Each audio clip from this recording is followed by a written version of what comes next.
Bienvenido de vuelta a nuestras charlas acerca del libro de Refactoring de Martin Fowler, segunda edición. Estamos en el capítulo número uno. Como le he mencionado en sesiones anteriores, nos hemos detenido para profundizar un poco en el diseño orientado a objetos. Martin Fowler pudo haberse dedicado también a profundizar en el diseño orientado a objetos, sin embargo, el libro habría quedado extremadamente largo. Él solamente se concentra en explicar un montón de patrones para refactorizar código de forma conservadora. Estos patrones son muy útiles sin importar el paradigma de programación en el que estemos trabajando. Así que no te preocupes, no es que Martin Fowler esté equivocado o algo por el estilo. No, aquí estoy presentando una información adicional, adicional a lo que Martin Fowler ya traía en su libro, que es una joya que todos deberíamos leer. Vamos a retomar un poco el trabajo que nosotros habíamos hecho en la sesión anterior. Ya habíamos avanzado bastante con el método Calculate. Bueno, en realidad voy aquí a deshacer un poco los cambios y esto es lo que habíamos dejado en la sesión anterior. El método Calculate, que ya funciona como estaba antes el código de producción. Te voy a mostrar.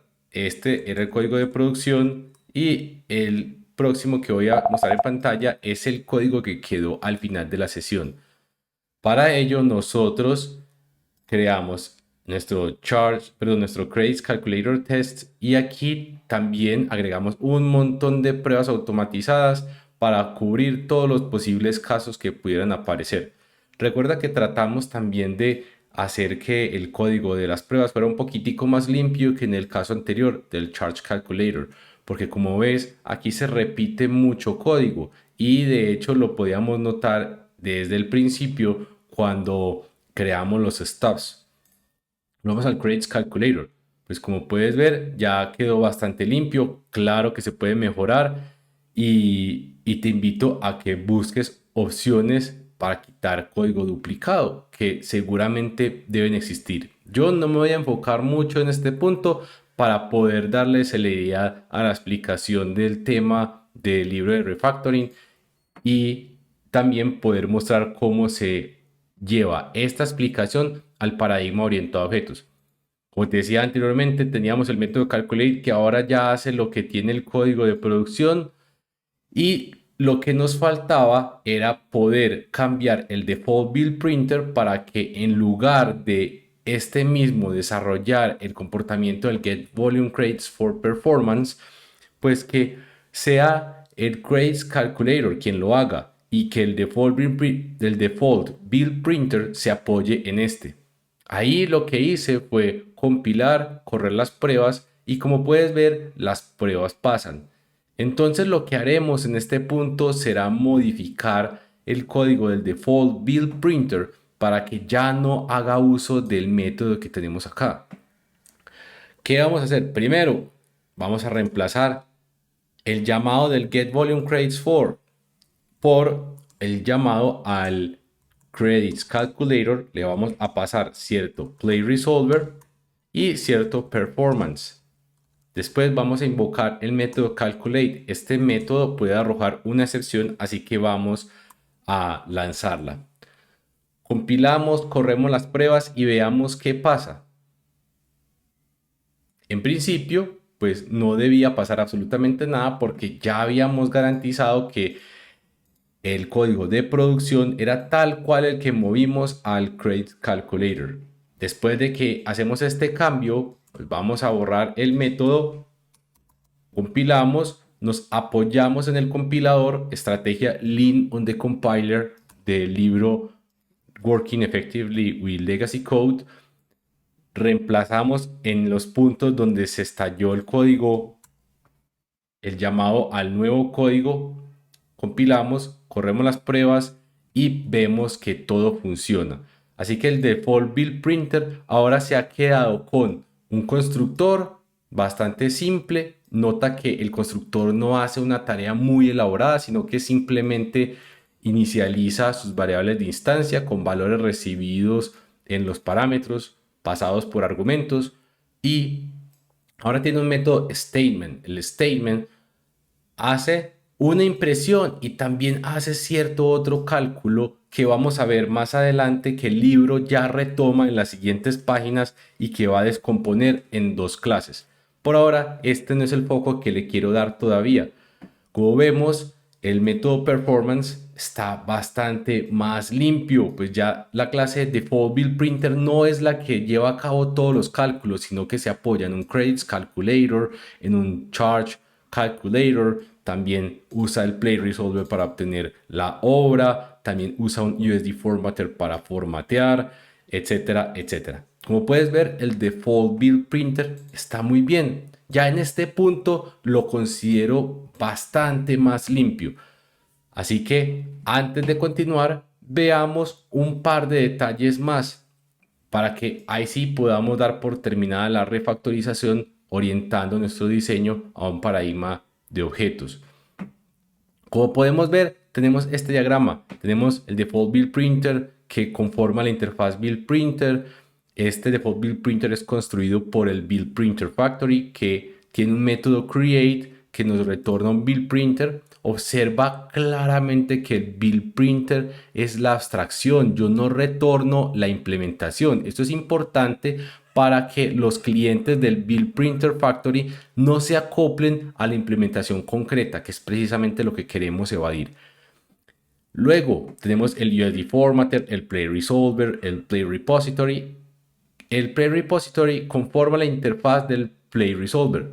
Por otro lado tenemos el Charge Calculator y el Credits Calculator, que eran dos clases en las que se apoya el Default Build Printer, o sea que son colaboradores, y estas dos clases tienen como dependencia el Play Resolver. Tú podrías decir, el diseño está lo suficientemente desacoplado, así que hasta ahí está muy bien. Sin embargo, hay algunos detalles que no son claramente visibles a simple vista, valga la redundancia. ¿Y qué es lo que pasa acá? Cuando tú quieres inspeccionar una casa para comprarla, para venderla, para reconstruirla, para construir una casa nueva, ¿qué aspectos debes coger o debes tomar en consideración? Pensemos, área, tamaño de las habitaciones y bueno, ¿esto cómo lo hacemos? Bueno, probablemente tendremos un diagrama arquitectónico donde ilustremos la distribución de todas las habitaciones, áreas y cómo pueden abrir las puertas. Y eso es todo. Con eso logramos modelar todo nuestro sistema, que en este caso es la casa. Pues no. ¿Y qué pasa con el cableado con el que nosotros distribuimos la electricidad a lo largo de toda la casa? Eso lo podemos mostrar en ese otro diagrama de antes. Pues en el primer diagrama podíamos mostrar la distribución de las habitaciones y el tamaño de las mismas. Sin embargo, para ilustrar cómo vamos a atender todas las conexiones eléctricas, dónde vamos a poner los tomas de corriente, por qué altura vamos a desplazar las conexiones eléctricas, los cables por dónde van a ir, pues el diagrama anterior no va a ser el adecuado, sino que vamos a necesitar otro tipo de diagrama, otro tipo de representación. Y no solamente eso, sino que, y si te preguntara que necesitamos hacer un diagrama también para la plomería, o sea, para el por dónde vamos a llevar los tubos del agua y alcantarillado, ¿qué me dices? ¿Lo metemos también en el diagrama de la electricidad? No. ¿A dónde voy con esto?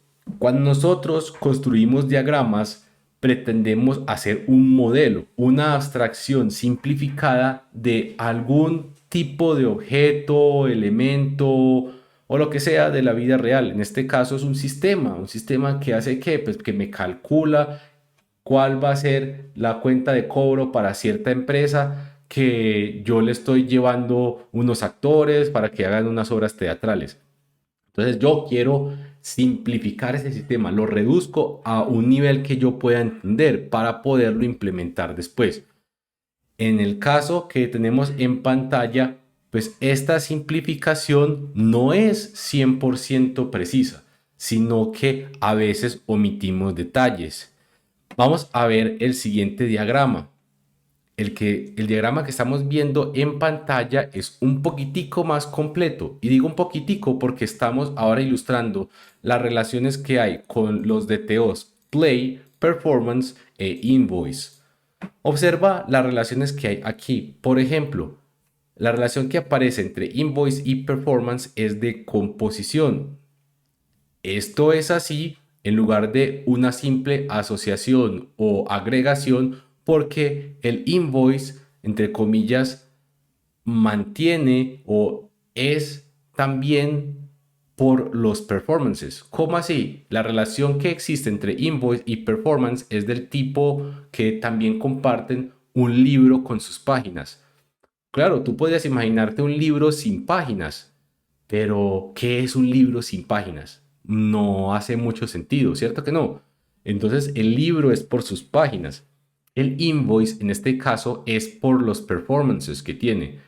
Si esta cuenta de cobro no tiene ninguna ejecución o ninguna obra ejecutada, pues no tiene sentido que yo mande una cuenta de cobro, ¿cierto que no? Entonces, por esta razón es que yo estoy aquí estableciendo una relación de composición. No es solamente asociación ni agregación. Agregación es este mismo símbolo, solamente que en lugar de tener un diamante relleno, es un diamante vacío. Entonces, hasta ahora lo que estoy mostrando aquí en la parte superior de la pantalla es el conjunto de DTOs que estamos usando en nuestra aplicación. Ahora veamos las relaciones que existen. Observa el default build printer. El default build printer tiene un método que se llama statement y dentro del statement pues hace uso de una u otra manera de el DTO de play, o sea que lo usa. Al mismo tiempo, también vemos que el Charge Calculator tiene un método privado que antes no estábamos mostrando, un método privado que se llama getPlay. Bueno, de hecho, cuando lo construimos no nos fijamos en ese pequeño detalle y es que el método getPlay es un método auxiliar que no pretendemos que desde afuera lo utilicen. Así que vamos a colocarlo privado. Lo mismo con el getPlay del Credits Calculator. Volvamos acá. El getPlay del Charge Calculator es privado y el getPlay del Credits Calculator es privado y ambos muestran una relación de asociación débil, lo cual quiere decir que es de tipo creación o uso entre estas dos clases y el DTO Play. ¿Qué más tenemos? Observemos Performance. Performance es utilizado por Play Resolver, Charge Calculator y Credits Calculator. ¿Qué implica que performance sea utilizado por Play Resolver? Pues que Play Repository tiene un acoplamiento indirecto. Esto es una dependencia transitiva. ¿Qué significa dependencia transitiva? Vamos a mostrarlo aquí. Supongamos que yo tengo una clase A que depende de B. Muy bonito, ¿cierto? Yo puedo decir, el acoplamiento es débil. Pero si yo después digo que C depende de A, no estoy posiblemente teniendo en cuenta que al C depender de A y como A depende de B, eso quiere decir que C depende de B de forma indirecta. Esto es una dependencia transitiva. Es algo de lo que debemos cuidarnos en el día a día y de lo cual no somos conscientes algunas veces. En este caso, Play Repository depende de Play Resolver. Aquí está acoplado a la interfaz por obvias razones, debido a que Play Resolver implementa esta interfaz. Entonces aquí hay un acoplamiento, una dependencia directa. Por otro lado, Play Resolver depende de Performance. Tiene un acoplamiento de uso, una dependencia débil. Aquí, después de que hayamos creado esta relación, pues haríamos que Play Resolver tenga una dependencia indirecta también con Performance. Vamos a revisarlo en el código. ¿Qué significa lo que acabo de decir? El Play Repository, pues como implementa al Play Resolver, entonces tiene una dependencia indirecta o también podríamos decirlo que es una dependencia transitiva hacia el performance. Obsérvalo aquí. Esto en palabras más, palabras menos, lo que quiero decir es que básicamente Play Repository está acoplado con performance. ¿Y qué impacto tiene? Bueno, aquí debemos ser muy conscientes de las decisiones que tomamos. Esto no necesariamente es malo. Sin embargo, inspeccionemos este tema que te estoy trayendo sobre la mesa según la luz de otros principios de programación. Por ejemplo, el principio de variaciones protegidas nos sugiere que si vamos a utilizar ese componente, digamos, el performance, en su totalidad, pues no hay ningún problema con que le pasemos el componente al Play Repository, en lo absoluto. Sin embargo, ¿qué es lo que requiere el Play Repository del performance para funcionar? Requiere única y exclusivamente el Play ID. Entonces, si lo que requiere es el Play ID, ¿por qué estamos pasando todo el performance? ¿Acaso esto no es una violación del principio de encapsulamiento? Porque si mal no lo recuerdo, el principio de encapsulamiento nos dice que queremos mantener la información encapsulada, valga esa redundancia, más bien encerrada, protegida, lo más oculta posible, siempre que yo no la necesite desde afuera. En este caso, yo no necesito que Play Repository conozca que existe una audiencia o si Performance tuviera otro parámetro, digamos, digamos, pongámosle un date a ese Performance. Entonces, el Play Repository no necesita conocer ese date. Lo único que requiere conocer es el Play ID para poder resolver cuál es la obra que necesita el cliente del Play Repository. Por lo tanto, entonces, según los otros principios de encapsulamiento, de variaciones protegidas, pues estos nos sugieren que no hagamos este acoplamiento entre Play Resolver y Performance, sino que en lugar de pasarle un performance directamente aquí por parámetro, que es lo que tenemos actualmente, pues vamos a pasarle un Play ID, que este Play ID es un string. Si nosotros hacemos este cambio, uy, perdón, yo no estaba mostrando la pantalla. Si originalmente, vuelvo y repito, que nosotros antes teníamos el performance y el performance está siendo utilizado entre comillas por el Play Repository y el Play Repository solamente requiere el Play ID. Yo no necesito que conozca todos los otros datos, en este caso el date o el audience, así que pues, vamos a cambiar la implementación para que ya el Play Resolver no tenga esta referencia al performance, sino que reciba un Play ID.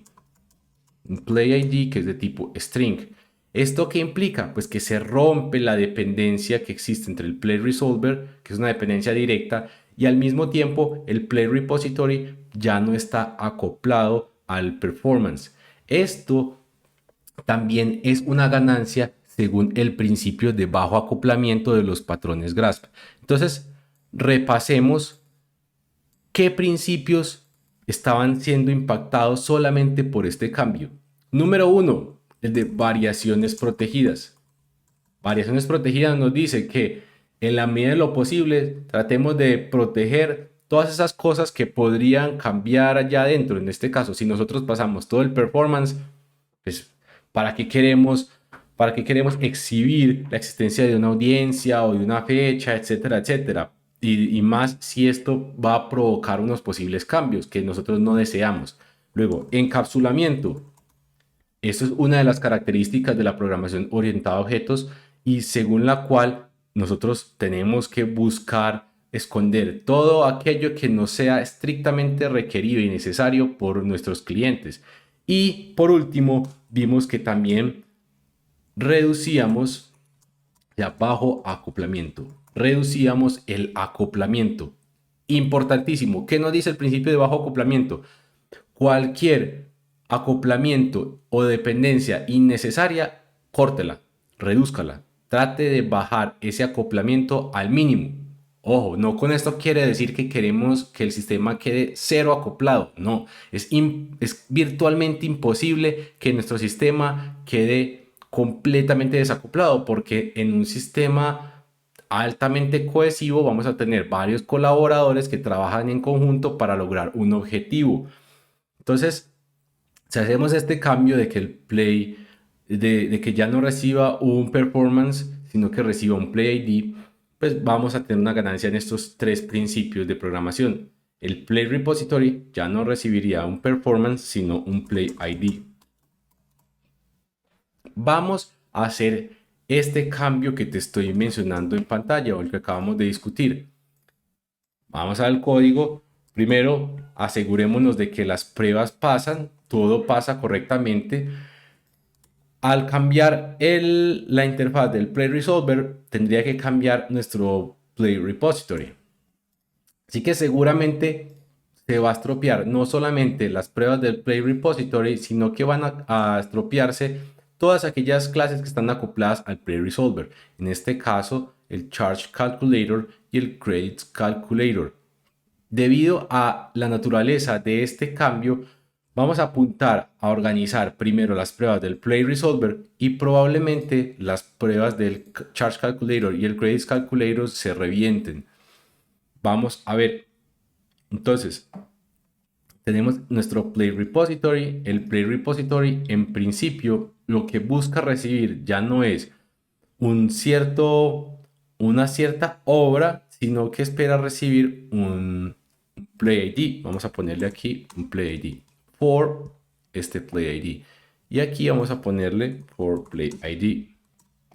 En principio, después de hacer estos cambios, lo que queremos es obtener el mismo resultado, exactamente el mismo resultado, pero con la diferencia de que ahora ya el método recibe un string y no un performance. Vamos a ver, tendríamos el cambio aquí, este cambio aquí, las pruebas en este momento no están pasando. En este caso puntual, te diría que podríamos también tratar de cambiar las pruebas del Charge Calculator y el Credits Calculator. Sin embargo, en ocasiones cuando hacemos este tipo de cambios y tenemos un sistema donde hay varias clases que están acopladas a este componente, supongamos que tenemos 10 clases.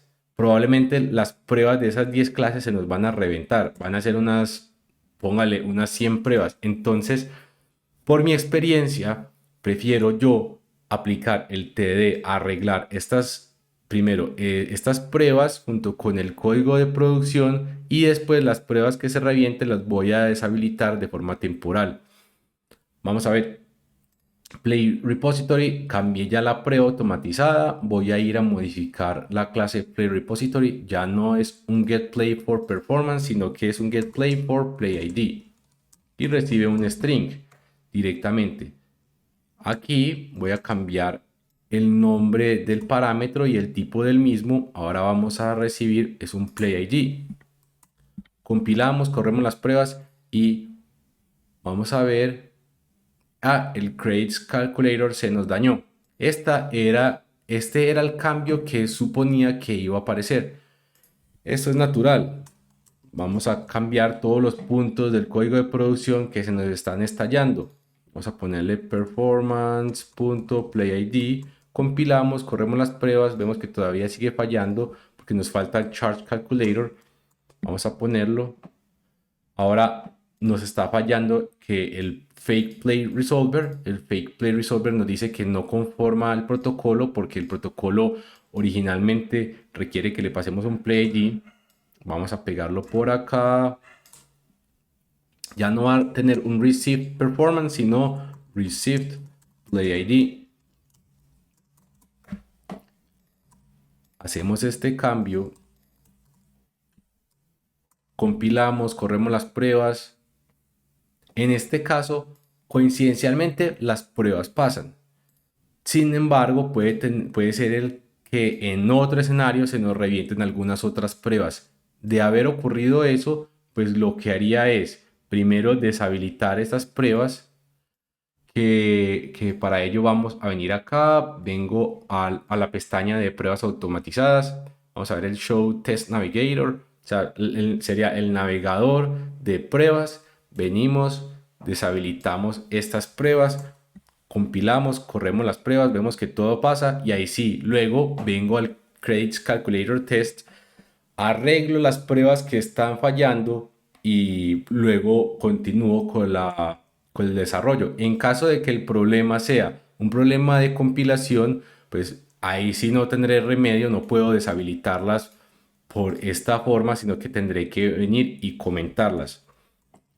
Esto es un paso temporal para poder lograr nuestro cometido. Ahora bien, observemos, ¿por qué no cambia? ¿Por qué no se dañó nuestro código? ¿Por qué no se dañó nuestro código? Esto es principalmente porque nuestro Charge Calculator todavía sigue recibiendo el performance, al igual que el Credits Calculator. Y esto es bien importante porque nosotros no hemos roto en el diagrama de clases estas relaciones. Habría sido distinto si hubiéramos deseado que esta clase también perdiera su relación con el performance. De aquí también se desprende la necesidad de que hagamos las refactorizaciones paso a paso de forma conservadora y poco a poco. Vamos a ver que en este escenario, después de que modificamos nuestro Play Repository, ahora el Play Repository no depende del performance. Esto es muy importante porque según este diagrama de clases podemos ver que el acoplamiento se reduce. Ya el Play Repository no está acoplado al performance. Esto también es importante, eventualmente lo vamos a notar cuando organicemos nuestros diseños por capas. Y es que debemos procurar que nuestras capas usen unos cuantos DTOs dentro de ellas mismas, pero que los DTOs de una capa no sean utilizados por otros. En este caso, idealmente vamos a buscar que el Play Repository no use todos los DTOs de esta capa de la mitad, que podríamos denominar como una cierta capa de dominio. En este caso, el Play Repository vemos que utiliza un play. Bueno, vamos en este caso, a permitir que siga este acoplamiento en el caso del play para no hacer más complejo el análisis de este libro. Sin embargo, en otro escenario, muy probablemente vamos a querer o querríamos tener digamos, un data play, digamos un infrastructure layer play, por decirlo de alguna manera, que sirva o que haga las veces de DTO para esta otra capa. ¿Es idéntico? Sí. Este play que ponemos acá nos sirve para desacoplar las dos capas y permitir que esta capa trabaje de forma independiente. Podríamos vernos tentados a decir que como es exactamente la misma clase, entonces solamente tenemos que usar un DTO. Sin embargo, lo que en realidad está apareciendo es el caso de la duplicación accidental presente o que muestra Robert Martin en el libro de Clean Architecture. Es duplicación accidental porque en realidad cada capa va a tener sus propias reglas de negocio, que coincidencialmente tengan la misma definición de DTOs. Bueno, es una coincidencia. Pero bueno, esto ya es un tema un poquitico más avanzado y salido del alcance de este libro que no quiero discutir en este caso. Vamos a guardar.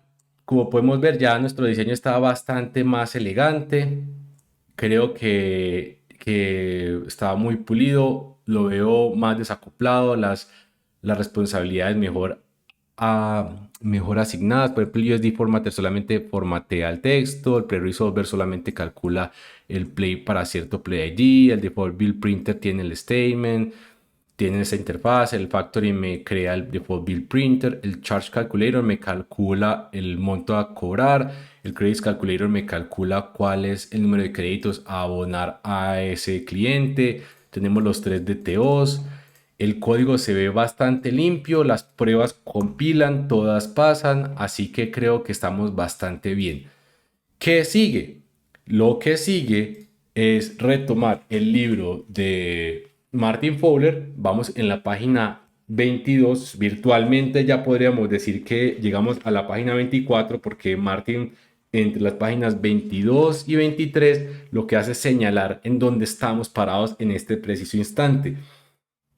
Cuando entremos a la página 24, si es que me estás siguiendo con el libro también físico allá en tu casa, vas a notar que Martin señala que el método Statement hace dos cosas y es un error que solemos cometer todos. Yo también lo hago.